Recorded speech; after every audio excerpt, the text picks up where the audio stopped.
I'm Mr. Connolly, and in this video I want to talk about a skill that we use when we read that we've never been taught. We just do it whenever we independently read, and we have to independently read a lot in order to reinforce the skill, or else we will lose it. And the skill has to do with eye movements. So on your screen here you have an eyeball. This blue part here is the front, the iris, and then back here this is inside your head, back towards the optic nerve. Now, the part I'm going to focus on in the video is called the fovea. So actually that's labeled on my next slide, the fovea. It's this brown area right here.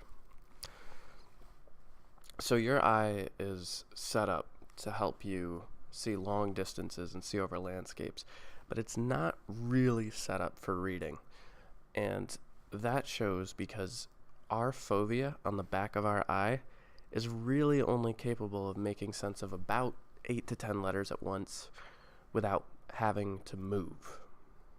So we can see 8 to 10 letters, and then our eye has to move forward to see more. And you can try this on your own. Just try to not move your eye and look at one word on a text, and you'll know that there are words around it, but you won't be able to focus or make sense of those words because only about 8 to 10 letters can rest on the fovea back here. So what the eye does to help you read is actually kind of interesting, and it leads to an issue that I'm sure everyone watching this video has experienced. So your eye doesn't smoothly scan a page when you read. It doesn't go across the line of text. It jumps. It goes jump, jump, jump. So 8 letters, 8 letters, 8 letters to the end of the page, and then it has to jump from the end of the line back to the beginning of the next line.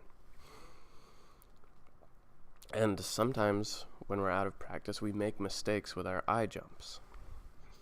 So again, the fovea can only do 8 to 10 letters, so it jumps.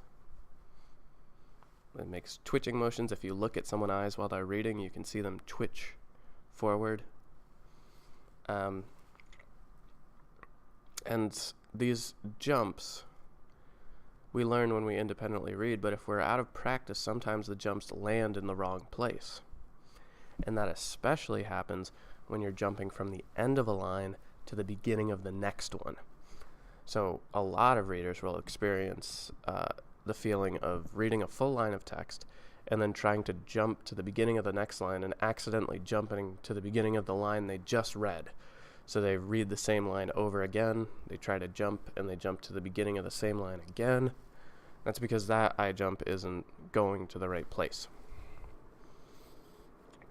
So what can we do? Well, we can practice. We can read independently a lot. Practice, practice, practice. That's the reverberating, mantra of reading. And to add a kind of interesting point to this idea about eye movements and the limited amount of things you can see at once, the reason newspaper columns are set up in these narrow columns is because of the amount of eye jumps that an eye can make. This is supposedly easier to read for your eye, and you can read it much faster because you take 1, 2, 3 eye jumps and you go back to the beginning of the line and do 3 more instead of having to do 8 to 10 jumps if you are reading a book. So again, eye jumps are important for you to be able to know exactly where you should be reading. We can only really reinforce it by practicing independent reading.